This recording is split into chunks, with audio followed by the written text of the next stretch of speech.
भूर्भुवस्वः तत्सवितुर्वरेण्यं भर्गो देवस्य धीमहि धियो यो नः प्रचोदयात्।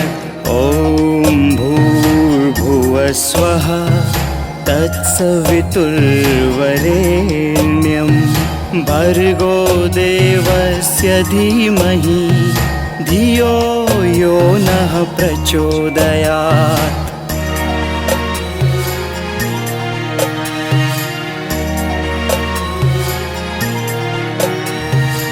ॐ भूर्भुवस्वः तत्सवितुर्वरेण्यं भर्गो देवस्य धीमहि धियो यो नः प्रचोदयात्। Now I humbly request everyone to remain standing for the university anthem.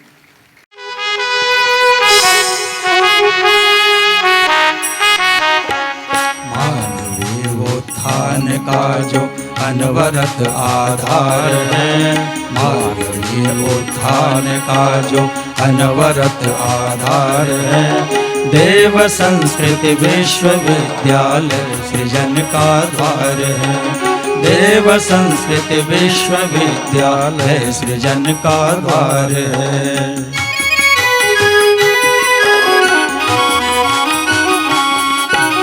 गोद गंगा की हिमालय की मिली छाया इसे, दिव्य वातावरण में पोषित मिली काया इसे, कुल पिता का है बरसता स्नेह संरक्षण यहाँ, कर्म की मिलती उन्हीं से प्रेरणा हर क्षण यहाँ, कर्म की मिलती उन्हीं से प्रेरणा हर क्षण यहाँ।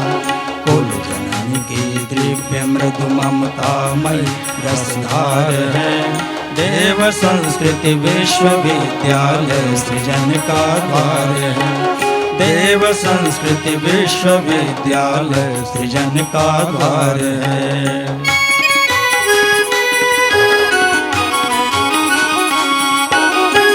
यहाँ होता प्रखरतम चेतना का जागरण, आपसी सद्भावना संवेदना का जागरण, यह महामानव बनाने की सुगढ़ टकसाल है, वास कर इसमें युवाओं की बदलती चाल है, वास कर इसमें युवाओं की बदलती चाल है। विश्व फिर लगता उन्हें अपना सगा परिवार है, देव संस्कृति विश्वविद्यालय सृजन का द्वार है, देव संस्कृति विश्वविद्यालय सृजन का द्वार है। मानवीय उत्थान का जो अनवरत आधार है, मानवीय उत्थान का जो अनवरत आधार है, देव संस्कृति विश्वविद्यालय सृजन का द्वार है, देव संस्कृति विश्वविद्यालय सृजन का द्वार है, देव संस्कृति विश्वविद्यालय सृजन का द्वार है। You are kindly requested to take your respective seats. Pandit Shri Ram Sharma Acharya, revered spiritual leader and social reformer, championed the noble concept of Vasudhaiva Kutumbakam, a Sanskrit phrase that translates to "the world is one family." This profound philosophy, deeply rooted in ancient Indian wisdom, resonated deeply with Acharya's vision of harmonious and interconnected world. Acharya Shri firmly believed that humanity, despite its diverse cultures, ethnicities, and backgrounds, shares an intrinsic bond of kinship. He emphasized that the entire world constitutes our extended family and we must extend our compassion and care to all beings. Acharya Shri translated the philosophy of Vasudhaiva Kutumbakam into practical actions. Through his various initiatives, he founded the World Gayatri Pariwar, a spiritual organization dedicated to promoting universal brotherhood and service to humanity. He also envisioned the Dev Sanskriti Vishwavidyalaya, a university that integrates spiritual values with education. And the person at the forefront of the mission, with the constant guidance of Shraddha Dr. Param Pandya, he who lives and breathes Gurudev's vision and thoughts, our Honorable Pro Vice Chancellor, Respected Dr. Chinmay Pandya brings a unique blend of medical expertise, academic leadership, and spiritual insight. After training in India and the UK, where he earned membership of the Royal College of Psychiatrists, he returned to DSPV to contribute to the university's mission. He's a multifaceted leader. He holds the chair position on the International Festival of Yoga, Culture and Spirituality. He serves as the editor of the Dev Sanskriti Journal, which actively promotes interdisciplinary learning. Dr. Pandya has also served as the judge for the prestigious Templeton Prize and holds various positions in various countries, nations, and international committees. Please join me in welcoming Dr. Chinmay Pandya for the theme setting of today's H.E Sanskrit Vishwavidyalaya. Allow me to start with the recitation of the Gayatri Mantra. Gayatri, who is considered as the divine force behind the whole creation, and the mother of all Vedas, Vedamata, Devamata, Vishwamata, she could be reached with this piece of Vedic mantra, the mantra that guides us to take the right path in the life, the path of pure intellect, Sadbuddhi evam Sanmarg. Let us chant the mantra of Gayatri for Vasudhaiva Kutumbakam, for the universal peace together. Om Bhurbhuva Swa Tatsaveturvarenyam Bhargo Devasya Dhimahe Dheyo yo nah prachodaya.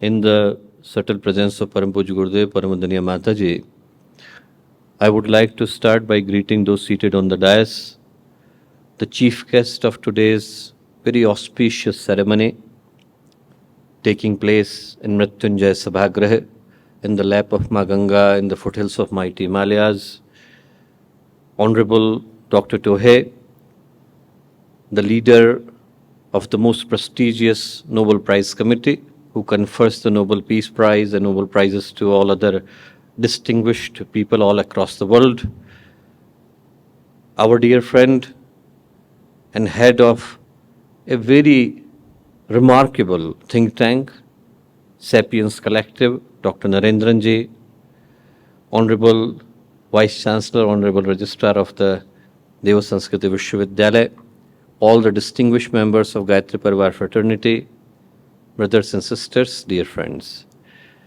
It gives me immense pleasure and I feel true delight in welcoming a very dear friend and a great academician, Honorable Dr. Toer, in the sacred surroundings of Shantikunj Dev Sanskriti Vishwavidyalaya that proudly serve as the cradle of the Indian spirituality. On behalf of 150 million members of Gayatri Pariwar that sprawls across more than 80 different countries, this is a moment of great delight for each of us when he has taken his precious time out of his busy and intense schedule to be here today, along with Dr. Pramit ji, Dharamveer ji, and all the distinguished dignitaries from different parts, to be here today in the pristine settings of Dev Sanskriti Vishwavidyalaya, lap of Ma Ganga, and the foothills of mighty Himalayas. All the members present here, they are aware that today is a very special occasion. A special occasion because we are meeting here for a very important cause.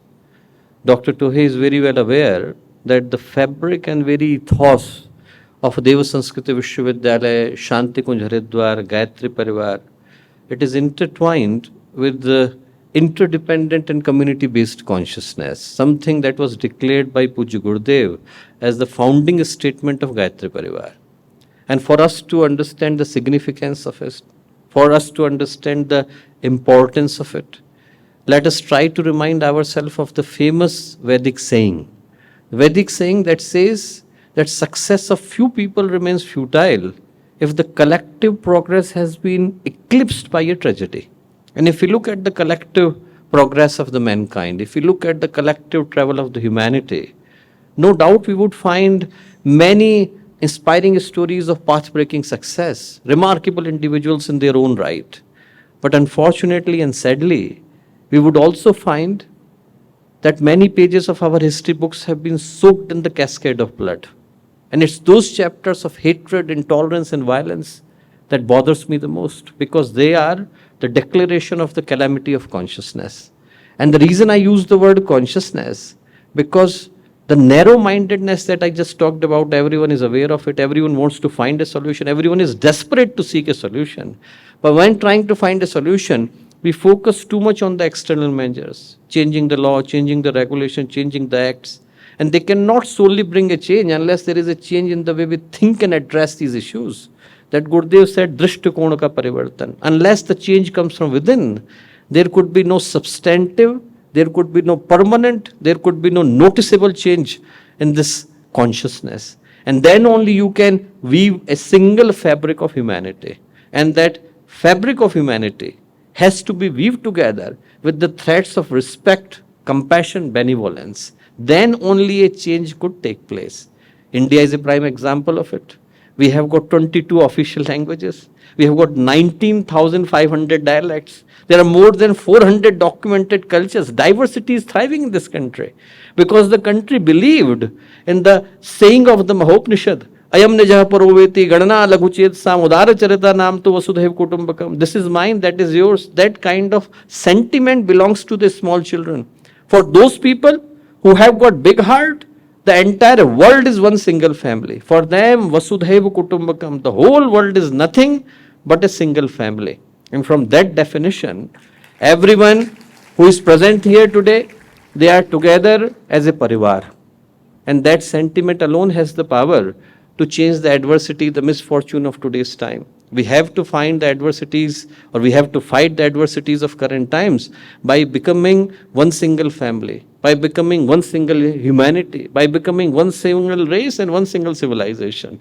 Then only a permanent change could take place, and then only the compassion, benevolence, respect can bring the communal harmony and also the inner peace. And this inner peace is needed more than ever before, because the pain, the stress, the tension, the strife that everyone is struggling was not even there at the battlegrounds of Kurukshetra and in the Second World War.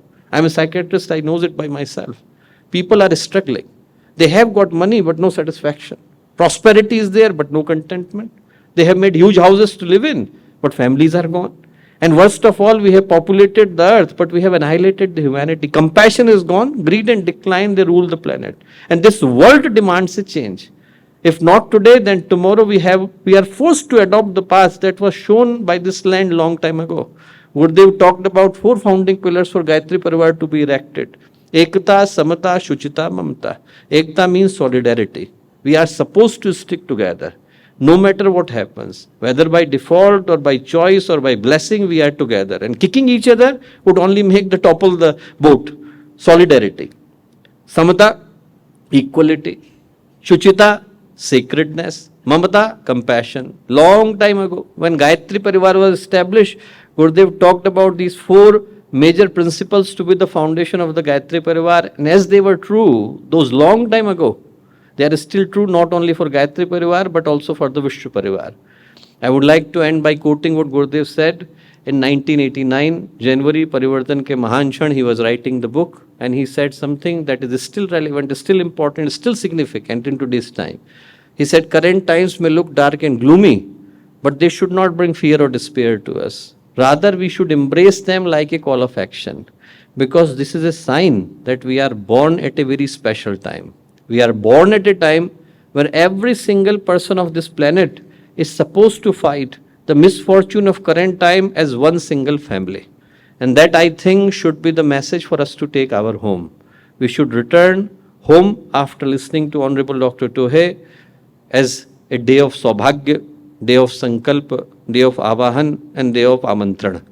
Dhanyavad. Thanks to everyone for patiently listening.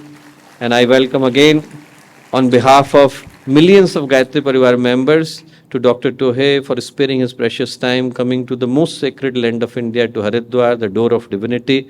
And we are sitting right here in the Jnana Bhumi, Chintan Bhumi, Chetana Bhumi, Sankalpa Bhumi of Pujya Gurudev, who influenced the life of one person, but who influenced the life of more than 150 million people all across the globe in 80 different countries. It's a special day for us to begin, and it's a delight to hear Honorable Toer. Thank you so much, sir, for your insightful words. Now it is the time for the insightful talk, words of wisdom from our chief guest, Dr. Asle Toje.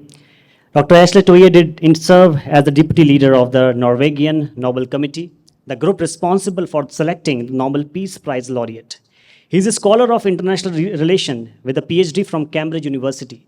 Before joining the committee, he was the research director at the Norwegian Nobel Institute. He is known for his writings on foreign policy and is a proponent of democracy, market economies, and the rule of law. I would be honored to invite respected Dr. Asle Toje, sir, to the dais. Please join me in a warm round of applause. करतल ध्वनि से स्वागत कीजिए आदरणीय sir का. Namaste. You have waited a long time for this. My apologies for tardiness. And Dr. Pandya, thank you for your opening remarks. I agree wholeheartedly. I address you now at a time that would seem confusing to very many people on our planet. If we look back, I would be pressed to find any generation in the history of mankind that has experienced greater technological change than your generation has.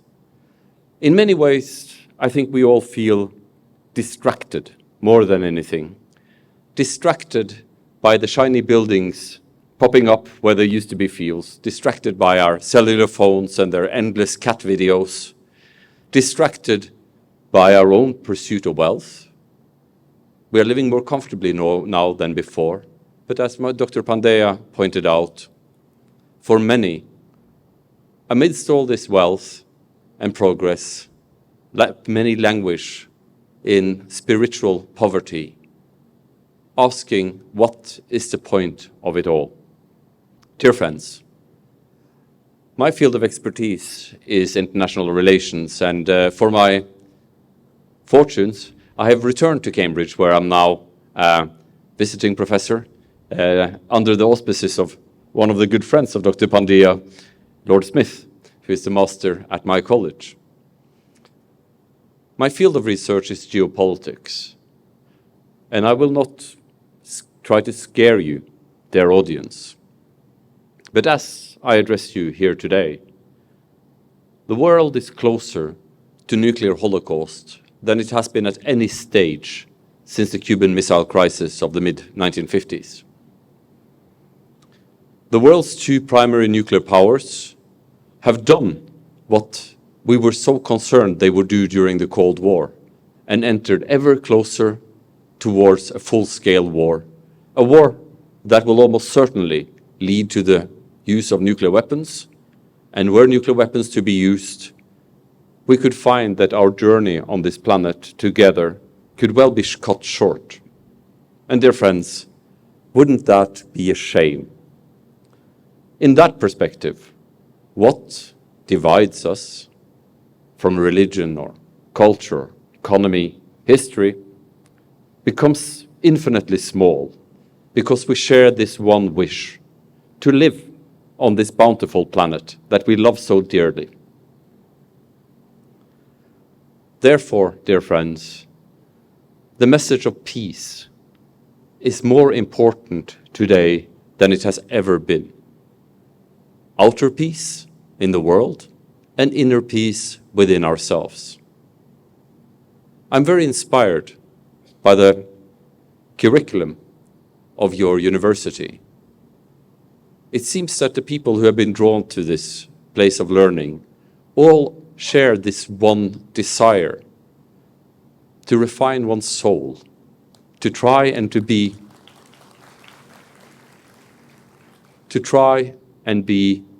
the best version of ourselves. Because let's be honest, for each one of us, we could have been many versions of ourselves, some of them terrible, some of them gluttonous, but there's always a potential to be the very best that we can be. And in order to do that, one has to tend to one's soul. I'm very happy to be welcomed at this university. I myself am a Christian, and to be welcomed as a brother by you all warms my heart. I will share a little story with you. When I finished high school, a long time ago, in the past century, I tricked my father. He wanted me to go to university, and I persuaded him that I should be allowed to visit a Bible camp in Karnataka. I didn't stay very long at the Bible camp, only a week or so, before I bought myself an Enfield Bullet. And 18 years old, in 1995, I was driving all around this fair land. And as a young man, I fell in love with India. I fell in love with India from the Himalayas of the Rohtang Jat, where I almost froze to death in the pass, to the plains of Haryana, the Golden Temple of Amritsar, to the Ghats of Varanasi, to the temples of Kolkata, down to Chennai, via Madras, today Chennai, and into the deserts of Rajasthan. Everywhere I was greeted with kindness, the kindness that I find to be the one virtue that unites all Indians. As an outsider, I was struck by this single feature, the gentleness and kindness of the Indian people. What a magnificent bond to share as a nation. I started off by sharing my concern for the politics in the world today. Things have moved too quickly. The United States, once, not long ago, during the unipolar moment, the United States was the single most powerful country on earth. No country could stand against the Americans. But no sooner had the Americans enjoyed their own parade than China rose, and their economy is now roughly the same size as the United States. The relations between these two countries is determined by distrust. And no sooner had we abandoned the ill-fated intervention in Afghanistan than a new war broke out when Russia invaded Ukraine, and the Western powers decided to give battle through supporting Ukraine in what has become a very long and incredibly bloody battle. I hope that you will remember in your prayers the poor men that are sacrificing their lives every day on a combat line that stretches 1,200 kilometers, manned by 1 million men on each side that each day are trying to come up with new and creative ways of killing one another. Dr. Pandya started by expressing a message of unity, that humanity is one and that we share a fate on this planet.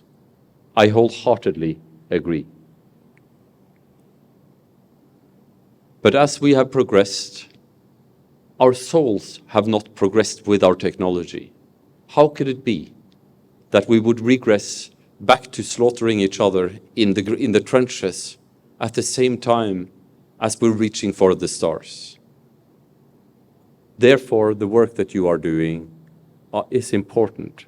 And I would encourage you, once you have attained the fruits of tranquility and wisdom in your own hearts, don't be shy about sharing it with other people. Be harbingers of peace. Bring peace to the people that you meet. Be advocates of peace and not of war and conflict in the political sphere. because I think India will now embark upon 30 years of glorious growth. 30 years of double-digit growth. The country will be transformed, and many in this country will be blinded by consumption. I hope that this audience will take mind to your souls to make sure that India remains a kind nation, that you retain the gentleness that has always been your shared trait and that which unites you. And I hope that as India rises and probably will become the next superpower, it will be infused by its own culture, drawn from the depth of its own historical learnings, from the sacred texts, from the Vedas, from the memories of past experience that I know you study here, through the knowledge of the ancient medicine, and that you will share this with the world, and that India will bring peace to our planet and to help assuage the nasty trends that we see amongst lesser powers today. Dear friends, I thank you again for taking time to wait for me to address you. I'm honored and I'm touched at your kindness in waiting for me. This moment is very special for me, and it's an honor to address you here today. Thank you.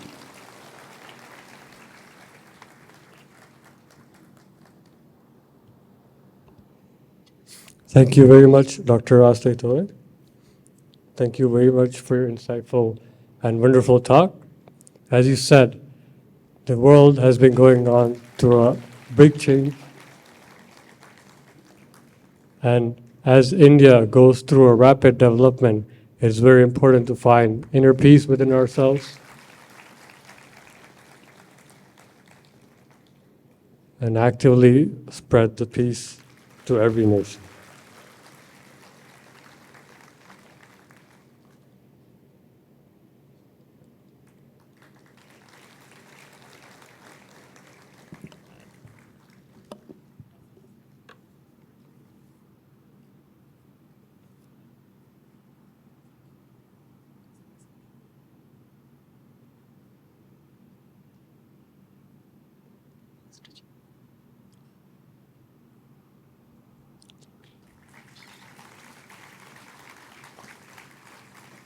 Now we are felicitating Narendranji with Ganga Jali, with the divine photo of Gayatri Mata. हमारे YouTube channel Shantikunj video Gayatri परिवार को subscribe करें एवं bell icon जरूर दबाएं ताकि गायत्री परिवार की विभिन्न गतिविधियों की जानकारी आपको मिलती रहे।